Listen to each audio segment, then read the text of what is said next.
todos, tudo bem? Espero que estejam se divertindo com as práticas, com os áudios, estejam trazendo algum benefício para você, que estejam te motivando a praticar e a se aprofundar cada vez mais no mundo do mindfulness. Essa semana a gente vai falar um pouco sobre compaixão, autocompaixão, empatia, e a prática de hoje principal vai ser de consciência amorosa. A compaixão é muito importante, ela está sendo muito estudada na atualidade, porque em suas pesquisas os resultados mostram que pessoas que têm uma ruminação muito tenaz, muito negativa, muito aprofundada, com pensamentos autodepreciativos muito fortes, essa ruminação ela cede com a autocompaixão. Na verdade, falta de gentileza. E eu observo muito isso nos alunos quando, principalmente, há uma resistência à prática. Não há resistência à prática porque muitos de vocês querem chegar a uma perfeição, querem chegar ao que você acha que deve ser a prática, que deve ser o efeito de uma boa meditação, por exemplo. Quando a gente não atinge isso, a gente desperta esse nosso lado autocrítico, o autocriticismo, né? Porque a gente sempre se depara com um fracasso, a gente sempre está se deparando com um erro. E para vocês, a meditação está dizendo isso. Eu não consigo porque é muito difícil, eu não consigo porque minha mente é muito acelerada, eu não consigo porque eu sou muito estressado. Mas dentro do próprio exercício, tanto faz ele da atenção na respiração como no body scan, existe um componente intrínseco de autocompaixão, de autogentileza, que é quando você enxerga que você devaneou e diz para si mesmo: olha que interessante, a minha mente realmente ela pensa, é o trabalho dela pensar, eu não posso ir contra a natureza dela, mas eu estou enxergando isso. Que bom que eu estou enxergando. Aí minha função quando eu estou dentro do exercício é, com gentileza, sem ser rude comigo mesmo, voltar minha atenção à medida que for possível ao meu objeto, à minha referência, à minha âncora.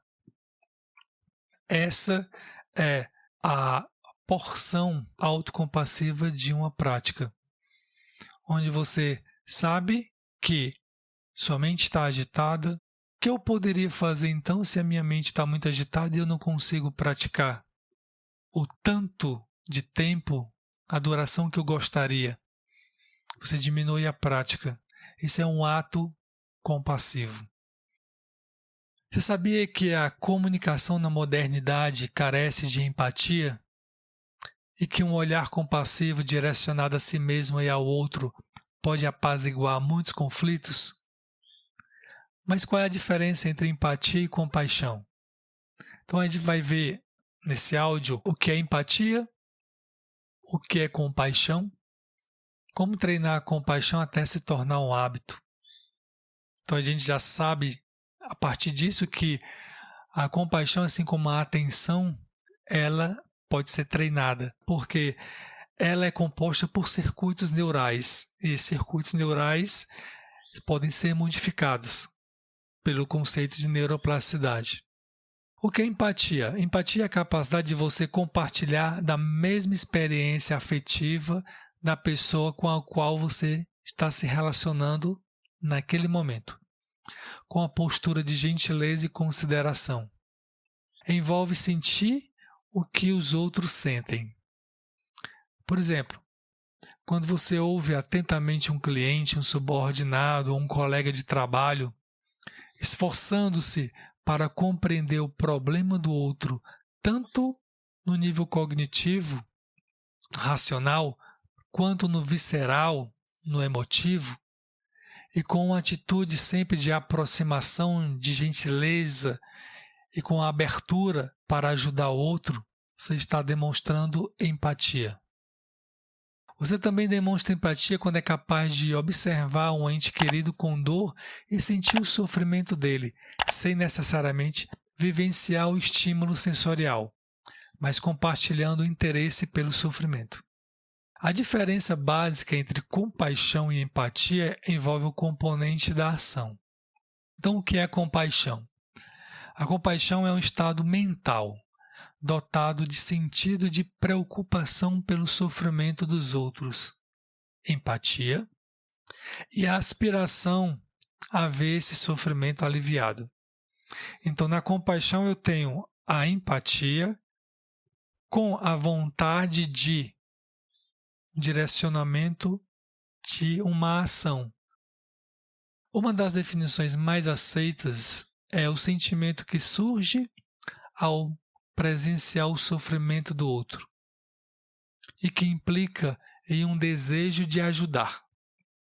Não necessariamente a empatia, ela busca, de certa forma, um desejo de reorientar uma ação para que beneficie o outro. Então a compaixão ela é composta por 3 elementos. Um cognitivo, eu compreendo. Um afetivo, estou sentindo o que você sente também. Então esse cognitivo e afetivo são elementos da empatia. E o terceiro que é o motivacional. Eu quero ajudá-lo. De alguma forma, eu quero ajudá-lo. Esta estrutura revela que a compaixão tem um componente de humildade, cognitivo e afetivo, e o da ambição, no aspecto motivacional, uma ambição na direção de um bem maior. Então a ideia é que, na minha ação, eu desejo aliviar a dor e o sofrimento do outro e, ao mesmo tempo, a minha também. Uma ação entre o envolvimento do bem-estar é bilateral. Não há compaixão se eu me comprometo a ajudar o outro, mas eu estou, de certa forma, negando as minhas necessidades. Também não é compassivo se eu provoco uma ação, eu faço uma ação, mas para me beneficiar e não beneficiar o outro. Treinar a compaixão até se tornar um hábito. Empatia e compaixão podem ser treinadas e se transformarem num hábito. Ou seja, quando você entra em contato, uma comunicação com uma pessoa, ou até consigo mesmo, aí é que é a autocompaixão, você consegue amenizar os conflitos dos seus pensamentos negativos, por exemplo. Em qualquer técnica para fortalecer a compaixão, o foco da atenção deverá ser na sequência de dizer as frases compassivas e nas sensações corporais quando as frases são repetidas. Porque a maioria das técnicas de compaixão existe o componente de visualização. E quando você faz um exercício de compaixão, você tem a tendência em entrar na história que a visualização traz para você. E na realidade, a gente traz esse componente apenas para que a gente exercite o florescimento dessa energia de gentileza, de bondade e amorosidade. E aí vem um terceiro componente que é o de bondade amorosa, consciência amorosa.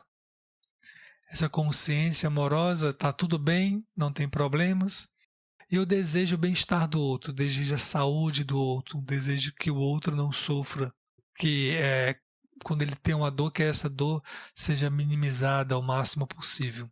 Essa é a consciência amorosa.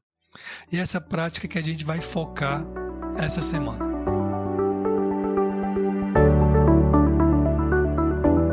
Vamos dar continuidade ao nosso clube da leitura, lembrando que esse momento de inspiração está sendo dado pelas palavras de Jon Kabat-Zinn no livro Atenção Plena para Iniciantes, da Sextante. Vamos na página 100. Sentindo alegria pelos outros. Sentimentos de compaixão e bondade amorosa pelos outros podem ser desenvolvidos e refinados. Como a alegria e o bem-estar, a compaixão e a bondade amorosa que sentimos pelos outros são tendências inatas de nosso coração e nossa mente. Isso significa que elas já estão aqui. Talvez não recebam a devida atenção, obscurecidas pela confusão da mente. que em geral está mergulhada nas preocupações de nosso dia a dia agitado.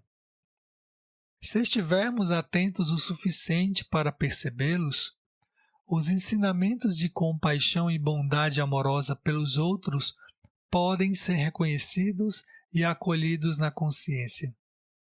Talvez, junto a certa dose de compaixão e bondade amorosa direcionadas a nós mesmos. Esta costuma ser a parte mais difícil. Reconhecer algo dentro de nós que seja digno de compaixão. Entretanto, acredite se quiser, essas qualidades do coração já ocupam nossa paisagem interior. Embora esses sentimentos possam normalmente passar despercebidos, isso pode mudar se nos esforçarmos para encarar nossa experiência de forma generosa e objetiva. Só para ver o que acontece.